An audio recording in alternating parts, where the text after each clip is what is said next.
తాకట్లో ఉన్న మీ బంగారాన్ని విడిపించి ఆ రోజు ఆన్లైన్ రేటుకి కొంటాం. Sharma gold company.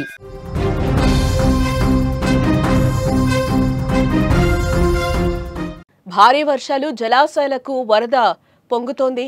ఉస్మాన్ సాగర్ 6 గేట్లు ఎత్తివేసినట్లుగా తెలుస్తోంది. హిమాయత్ సాగర్ 4 గేట్లు ఓపెన్ చేశారు. మూసీలోకి భారీగా వరదనైతే విడుదల చేస్తున్నారు. సర్వీస్ రోడ్లు మూసివేశారు. ప్రమాదకర స్థితికి కూడా ఉన్నట్లుగా తెలుస్తోంది. మూసీ వాగులైతే పొంగి పొర్లుతున్నాయి. ప్రజలు అప్రమత్తంగా ఉండాలంటూ కూడా అధికారులు సూచనలు జారీ చేస్తున్నారు. గడిచిన కొన్ని రోజులుగా కురుస్తున్న భారీ వర్షాల కారణంగా హైదరాబాద్లోని జంట జలాశయాలైన ఉస్మాన్ సాగర్, హిమాయత్ సాగర్లకు వరద ప్రవాహం భారీగా పెరిగింది. ముఖ్యంగా జంట జలాశయాల ఎగువ ప్రాంతాలైన రంగారెడ్డి జిల్లాలో వర్షాలు కొనసాగుతున్నాయి. దీంతో జలమండలి అధికారులు అప్రమత్తమయ్యారు. ముందు జాగ్రత్త చర్యగా జలాశయాల గేట్లను ఎత్తి వరద నీటిని దిగువకు విడుదల చేస్తున్నారు. ఈ క్రమంలో గండిపేట జలాశయం 6 గేట్లు, అలాగే హిమాయత్ సాగర్ జలాశయం 4 గేట్లు ఎత్తివేసి నీటిని మూసీలోకి విడుదల చేస్తున్నారు అధికారులు.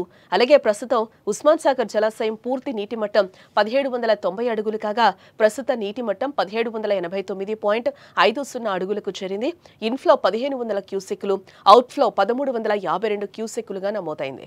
ఇటు మరోవైపు హిమాయత్ సాగర్ పూర్తి నీటి మట్టం 1763.50 అడుగులు కాగా ప్రస్తుత నీటి మట్టం 1763.20 అడుగులకు పెరిగింది. హిమాయత్ సాగర్ ఇన్ఫ్లో 5500 క్యూసెక్కులు, అవుట్ఫ్లో 5000 క్యూసెక్కులుగా కొనసాగుతోంది. జలాశయాలకు వరద ప్రవాహం ఇంకా కొనసాగే అవకాశం ఉందని కూడా అధికారులు తెలియజేస్తున్నారు. అలాగే జంట జలాశయాల నుంచి వరద నీరు విడుదల చేస్తూ ఉండడంతో మూసీ నది ఉధృతంగా ప్రవహిస్తోంది. అలాగే హిమాయత్ సాగర్ సర్వీస్ రోడ్ కూడా పూర్తిగా నీట మునిగిపోయినట్లుగా తెలుస్తోంది. దీంతో ఆ రోడ్డుపై రాకపోకలనైతే అధికారులు నిలిపివేశారు. Narsingi outer ring road exit కూడా మూసివేసినట్లుగా అధికారులు చెప్తున్నారు.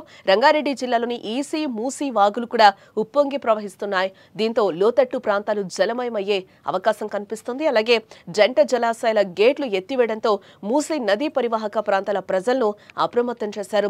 ఎటువంటి పరిస్థితుల్లోనూ వాగులు, వంకల దగ్గరికి వెళ్లొద్దంటూ కూడా అధికారులు కోరుతున్నారు.